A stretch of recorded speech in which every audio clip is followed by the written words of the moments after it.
उस लड़की का नाम था आरती। इतनी सुंदर कि लोग देखते ही रह जाते थे।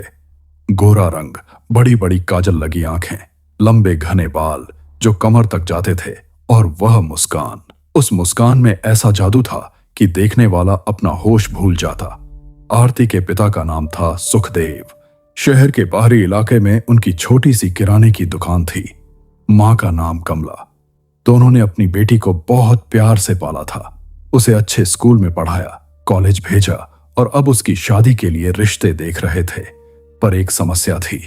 रिश्ते आते थे, बहुत आते थे। आरती की सुंदरता की खबर दूर दूर तक फैली हुई थी। रिश्तेदार, पड़ोसी, जान पहचान वाले सब रिश्ते लेकर आते। कोई लड़का इंजीनियर था, कोई डॉक्टर, कोई बिजनेसमैन, अच्छे घरों से, अच्छे खानदानों से। पर हर बार कुछ न कुछ हो जाता। पहले रिश्ते में लड़के वाले आए। उन्होंने आरती को देखा, खूब तारीफ की, खाना खाया और जाते जाते कहा, हम कल फोन करके अपना फैसला बताएंगे। कल फोन आया। लड़की तो बहुत सुंदर है, पर हमें कुछ और सोचना है। फिर कभी फोन नहीं आया। दूसरे रिश्ते में लड़का खुद देखने आया। वह आरती को देखकर दंग रह गया। उसने तुरंत हाँ कर दी। पर अगले दिन उसके पिता का फोन आया। हमने सोचा अभी जल्दी नहीं है। तीसरे रिश्ते में तो तय हो गया, तिलक हो गया, तारीख भी तय हो गई। पर एक हफ्ते पहले लड़के वालों ने कहा, हमारी तरफ से यह शादी नहीं हो सकती। सुखदेव परेशान हो गए।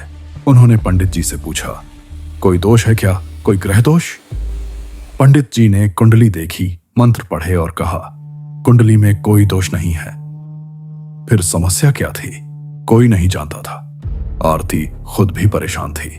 वह आईने में देखती, इतनी सुंदर हूं, फिर क्यों कोई मुझे अपनाने को तैयार नहीं? उसने सोचा शायद उसकी तकदीर में ही शादी नहीं है।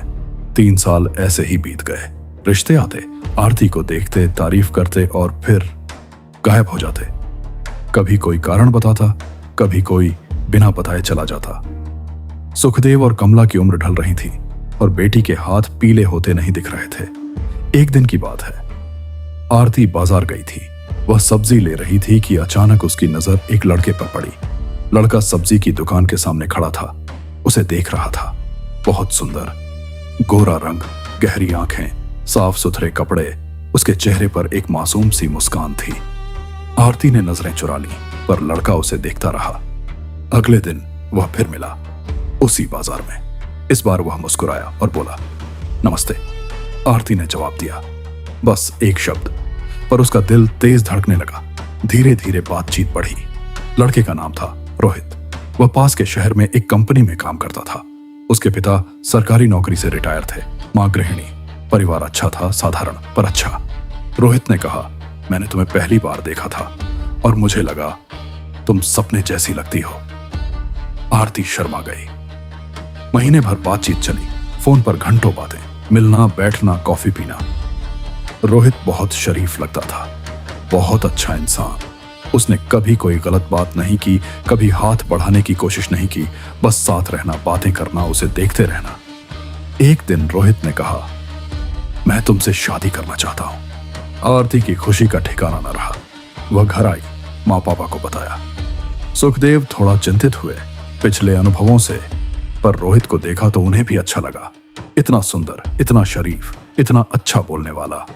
रोहित के घर वाले भी राजी हो गए। तय हुआ अगले महीने शादी। आरती ने सोचा, आखिरकार मेरी किस्मत चमक ही गई। वह नहीं जानती थी कि यहीं से उसका सबसे बड़ा अंधेरा शुरू हो रहा था। शादी के बाद पहले कुछ दिन बहुत अच्छे गुजरे। रोहित बहुत प्यार करता था, छोटी छोटी बातों का ख्याल रखता, फूल लाता, गिफ्ट लाता, उसे घुमाने ले जाता। आरती को लगा जैसे वह सपने में जी रही है। पर 1 महीने बाद सब बदल गया। एक दिन रोहित ऑफिस से गुस्से में लौटा। उसका बॉस उस पर चिल्लाया था। आरती ने उसे शांत करने की कोशिश की। कोई बात नहीं, कल ठीक हो जाएगा। रोहित ने उसकी तरफ देखा।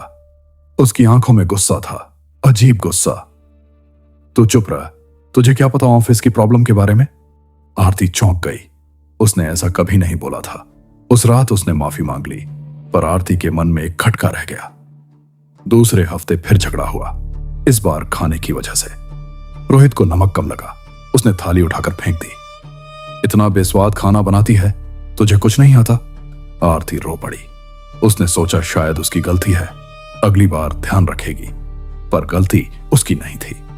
धीरे धीरे रोहित का असली चेहरा सामने आने लगा। वह हर छोटी बात पर गुस्सा होता।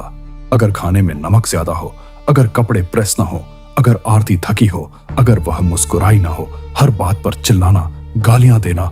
और फिर एक दिन उसने पहली बार हाथ उठाया, थप्पड़ इतना जोर से कि आरती दीवार से जा लगी। उसका होंठ फट गया, खून बहने लगा। आज ऑफिस में बहुत टेंशन थी, रोहित ने कहा। तू समझती क्यों नहीं?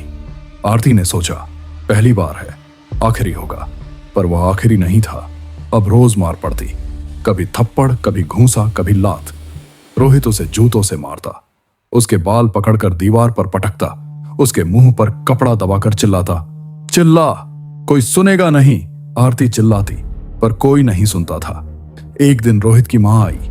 आरती ने सोचा, अब बचाएगी, पर मां ने आकर कहा, बहू तू ही समझ ले, लड़के थोड़े गुस्सैल होते हैं, हम औरतों को समझौता करना पड़ता है।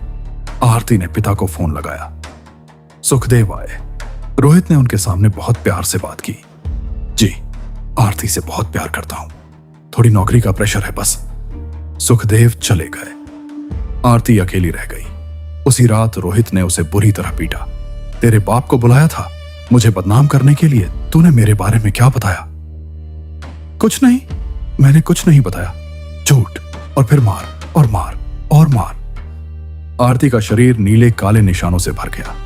वह अब उठ नहीं पाती थी, खाना नहीं खाती थी, बस पड़ी रहती थी, सोचती थी, क्यों, मैंने ऐसा क्या किया?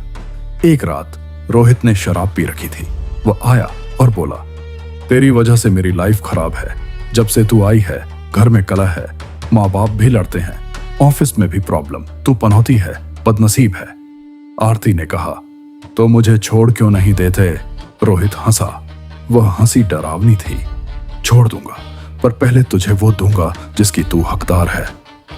उसने बेल्ट उठाई। उस रात उसने इतना मारा कि आरती को होश नहीं रहा। सुबह जब उसकी आंख खुली तो उसने देखा, उसका खून बह रहा था, बहुत सारा। वह कमजोर हो रही थी। उसने मदद के लिए चिल्लाना चाहा, पर आवाज नहीं निकली। रोहित आया, उसने देखा, पर कुछ नहीं किया। वह वापस चला गया। आरती ने आखिरी बार खिड़की से बाहर देखा। बाहर सूरज चमक रहा था, पंछी उड़ रहे थे, दुनिया अपनी जगह थी, बस वह जा रही थी।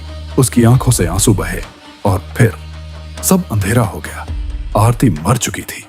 रोहित ने डॉक्टर को बुलाया, बताया, गिर गई थी, सिर में चोट लगी। डॉक्टर ने देखा, शरीर पर निशान थे, पर कुछ नहीं बोला। ऐसे मामलों में चुप रहना सबसे आसान होता है। पुलिस में केस दर्ज हुआ, पूछताछ हुई। रोहित रोया। माँ बाप ने झूठी गवाही दी। बहू बीमार रहती थी, डिप्रेशन में थी, खुद ही गिर गई। केस बंद हो गया। आरती की चिता जलाई गई। उसके माँ बाप सदमे में थे। सुखदेव रोते रहे, बेटी तू चली गई, मैं तेरा क्या करता, कहां गलती हुई? पर कोई जवाब नहीं मिला। एक हफ्ते बाद रोहित के घर में अजीब चीजें होने लगीं। पहली रात रोहित की मां ने देखा कि रसोई में चूल्हा जल रहा है। आधी रात को उसने बुझाया, सुबह फिर जल रहा था। दूसरी रात रोहित के पिता ने सपना देखा। सपने में आरती खड़ी थी, उसके मुंह से खून बह रहा था। वह बोली, मेरा कसूर क्या था? पिता की नींद खुल गई, पसीने से तरबतर। तीसरी रात रोहित अकेला था। उसने आवाज सुनी, दरवाजा खटखटाने की आवाज, खट खट खट। उसने दरवाजा खोला, कोई नहीं था, पर जमीन पर खून के धब्बे थे, पैरों के निशान उसके कमरे तक जाते हुए। वह डर गया, पर अगले दिन सब सामान्य था। उसने सोचा, सिर्फ डर है। चौथी रात वह सो रहा था। नींद में उसे लगा कोई उसे देख रहा है। उसने आंख खोली। कमरे के कोने में आरती खड़ी थी। वही कपड़े जो उसने आखिरी दिन पहने थे, वही खून से सना चेहरा, वही आंखें, पर अब उनमें प्यार नहीं, गुस्सा था। रोहित चीख उठा, लाइट जलाई, कोई नहीं था। पांचवी रात उसकी मां चीखते हुए उठी।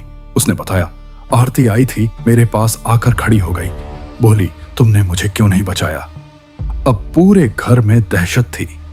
रोहित के पिता ने तांत्रिक बुलाया। तांत्रिक ने पूजा की, मंत्र पढ़े, पर आरती नहीं मानी। वह आती थी हर रात, कभी कमरे में, कभी आईने में, कभी परछाई बनकर, कभी आवाज बनकर। एक रात रोहित ने शराब पी रखी थी। वह चिल्लाया, आजा, क्या कर लेगी, तू तो मर चुकी है, अब क्या करेगी। और फिर लाइट चली गई, अंधेरा छा गया और उस अंधेरे में उसने आरती की आवाज सुनी, बिल्कुल साफ, बिल्कुल पास। मर चुकी हूं पर भूत नहीं हूं, मैं तुम्हारी करतूत हूं, तुम्हारा पाप हूं और पाप कभी नहीं मरता। रोहित को लगा जैसे कोई उसके गले पर हाथ रख रहा है, ठंडे हाथ, बर्फ जैसे। वह चिल्लाया पर आवाज नहीं निकली। तुमने मुझे मारा, रोज मारा, आखिरी दिन भी मारा। जानते हो, उस दिन मैं तुमसे कुछ कहना चाहती थी, बहुत जरूरी बात, पर तुमने सुनी नहीं। रोहित की आंखें फैल गईं। मैं क्या कहना चाहती थी? याद है, उसे याद नहीं था। मैं बताती हूं। उस दिन पता चला था कि मैं मां बनने वाली थी, तुम्हारे बच्चे की मां। रोहित को लगा जैसे बिजली गिरी हो। हाँ रोहित, तुमने अपने बच्चे को भी मार डाला, उसके साथ, मेरे पेट में। वह भी मर गया और अब वह भी यहां है, मेरे साथ, तुम्हें देख रहा है। अंधेरे में एक और आवाज आई, बच्चे के रोने की आवाज, बहुत हल्की, बहुत दर्द भरी। रोहित घुटनों के बल गिर गया। मुझे माफ कर दे, मुझे नहीं पता था। माफी। आरती हंसी।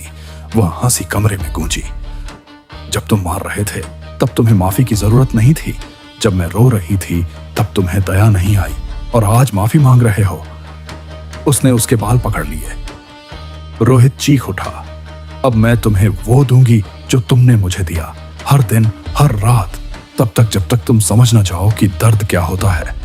अगले दिन सुबह रोहित के पिता ने देखा, उसके बाल सफेद हो गए थे। पूरे रातों रात उसकी आंखों में डर था। वह कांप रहा था, कुछ बोल नहीं पा रहा था। उसे अस्पताल ले जाया गया। डॉक्टरों ने कहा, सदमा लगा है, बहुत बड़ा सदमा, ठीक होने में समय लगेगा। पर रोहित ठीक नहीं हुआ। वह अस्पताल से घर आया, पर अब वह वैसा नहीं था।